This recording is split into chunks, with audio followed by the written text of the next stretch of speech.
Hi, good morning, everybody. It's 10 o'clock, so I'll get started. I want to say thanks to our media partners for joining us here in our conference room, and thanks for everybody online for joining us live. So I'll just get into it. What I'll do is I'll start with a summary of the dry season, the May through September dry season that recently concluded, and then I'll go into the outlook for the wet season, which runs from October through April of next year. So starting with a summary of the dry season, most locations had near to above average rainfall. Unfortunately, that's not what the forecast called for. We had forecast for below average rainfall at the start of the dry season back in May, and there are a couple of reasons for that forecast error, I guess you could say. One was that the wet season started had an extension. We had a late start to the dry season. We had the latest Kona low in at least 20 years, so that brought a fair amount of rainfall to the state. And then later on in August, we had Hurricane Hone, which we can't foresee that far in advance, but that did have a significant impact in terms of rainfall across the state of Hawaii. But once June rolled around, then the dryness really kicked in, and by late June, we already had drought conditions reported across the state, and then the drought spread and intensified through July and into mid-August. And so by early August, we had severe drought, which is D2 on the U.S. Drought Monitor map in all 4 counties across the state, and even extreme drought, which is the D3 category in the Drought Monitor in the leeward areas of Haleakala and Maui. And what that did was, in addition to the mainly agricultural impacts that we saw, we had some water impacts as well, especially for those on water catchment and who depend on surface water diversions, especially in Maui County. And then there was a significant increase in brush fire ignitions, especially in July. We saw quite a number of fire ignitions, including pretty serious fire on the leeward side of Kauai that caused quite a bit of concern. But as I mentioned, in late August, we had Hurricane Hone come around, and so that eased the drought in leeward portions of leeward Maui, and then eliminated drought on the Big Island, because the Big Island got quite a bit of rainfall, 20 to over 30 inches of rain, especially on the east and the southeastern flanks of the island, and so that really knocked drought down on that island. But once September rolled around, then things dried out quite a bit again. So Maui County, Kauai, and then leeward parts of Oahu started to dry out, and even now into October, we're seeing drought starting to expand and intensify again. Windward Oahu and most of the Big Island actually had wet conditions during September, so those areas did not see an expansion of drought. So looking at the numbers, we ended up with the 9th wettest dry season in the last 30 years. That wasn't quite where I was expecting in terms of the statistics, but it is what it is. We had some curveballs thrown at us in terms of the rainfall, but we still ended up with significant dryness in parts of the state. So looking forward, the outlook for the wet season, which runs from October through next April, NOAA's Climate Prediction Center said that La Nina is favored to emerge in the tropical Pacific by the end of November, and then is expected to persist until spring of next year. We've had a slow start to the wet season. October has been fairly dry across most of the state, but the climate model consensus does favor wetter than average conditions, especially starting from December and continuing on through April of next year, November being kind of a transition month in terms of rainfall. And so with La Nina in place, the rainfall distribution can be affected by the strength of the La Nina.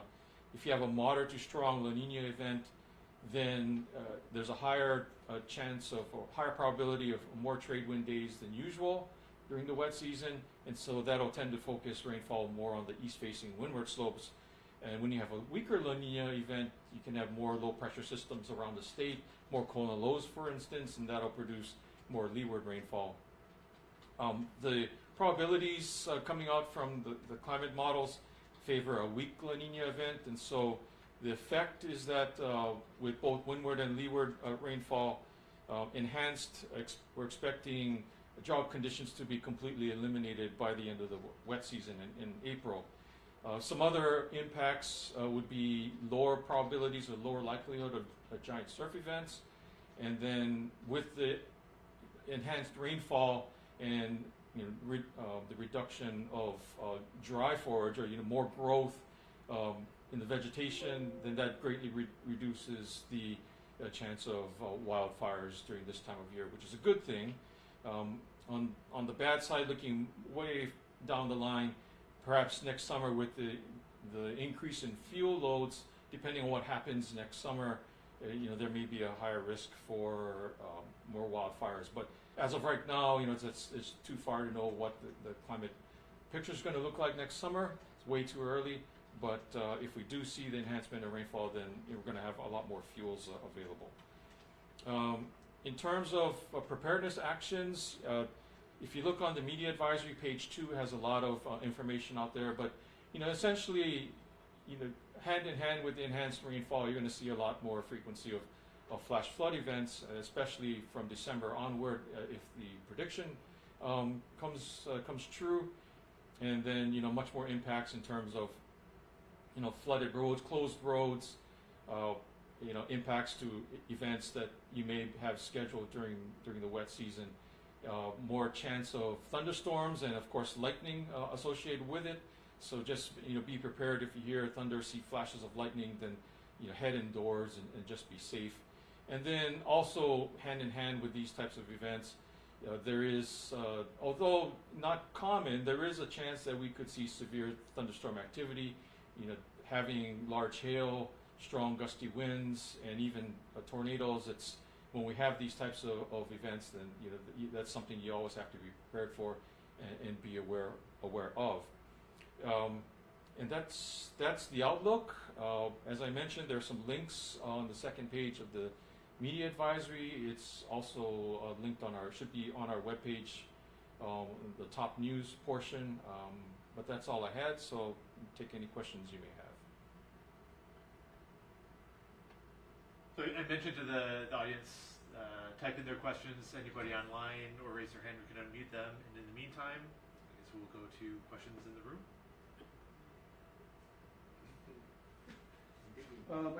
I know you kind of touched on it, but the dry season was wetter than normal, and then you were forecasting drought concerns to be ending in the spring. Did I hear that right? Or even sooner than that, depending on how much rainfall we get from December onward. But I'm just saying that by the end of April, I think that map will be completely empty in terms of for the drought monitor map. Yeah, so we shouldn't have any drought left over by the end of the wet season. If the forecast pans out, there's always, especially with some of the guidance that what I didn't mention was some of the guidance that we're seeing actually indicates that we may not even enter La Nina, that it may stay ENSO neutral. If that happens, Hawaii tends to be wet even during ENSO neutral conditions. So either way, I think will still be pretty wet across the state. So I have a question from Eli Pace in Maui News. Do you have any specific forecast for South Maui? Is the area still in extreme drought, or do you see conditions improving? Conditions should improve. I think right now we have the drought monitor has severe drought in leeward portions of Maui County. That could get a little worse before it gets better. We'll have to see. But once December rolls around, and then for the next continuing onward through April, I think conditions in terms of drought will improve, and so by the end of April, drought should be eliminated. At least that's what the probabilities favor right now. Okay, next question is from John Burnett. John, your microphone's unmuted. Go ahead. Hey there, how you doing, brother? Hi, John. Thanks. The Honolulu belt is headed out. It's wet season in the summer, and it's dry season in the winter months, or it's starting now. how was this wet season and what is forecast for dry season? I would anticipate, at least with a weak La Nina event, or if it doesn't pan out, if it stays ENSO neutral, then in both cases, with the higher chance of more like Kona lows and low pressure systems, that they would tend to have enhanced rainfall on the Kona side of the Big Island. Thank you.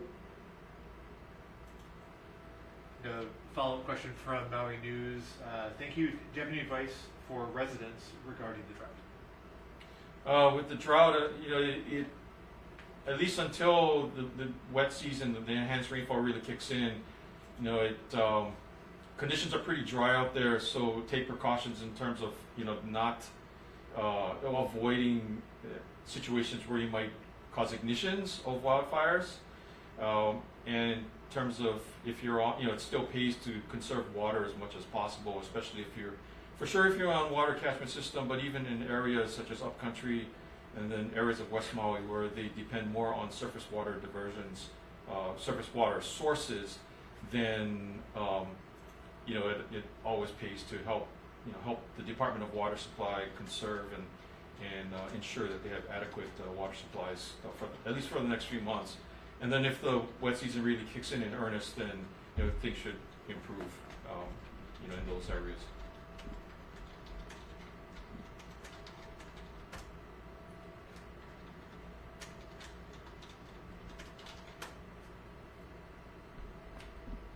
That's all we have online so far. Okay. So for surf on a La Nina year, I know you kind of talked about it, but can you just briefly explain what you had forecast as far as swells go during the winter? Yeah, I guess historically with La Nina events, it's kind of opposite from El Nino. El Nino, you tend to have a higher likelihood of giant surf events, especially in January. And with La Nina, it's kind of the opposite, where we have a lower likelihood of giant surf events. But like I mentioned, we've had cases with La Nina, and then we've had episodes of giant surf. But just looking at the overall distribution or probability or likelihood, that you have a lower chance.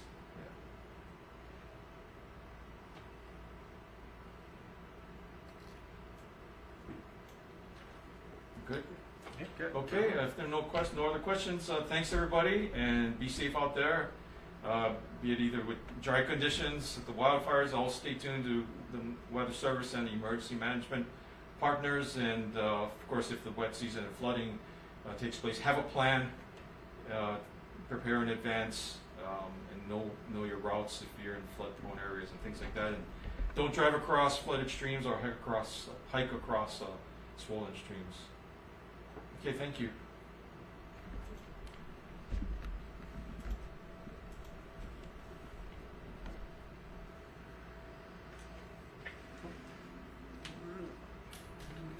Thanks, John.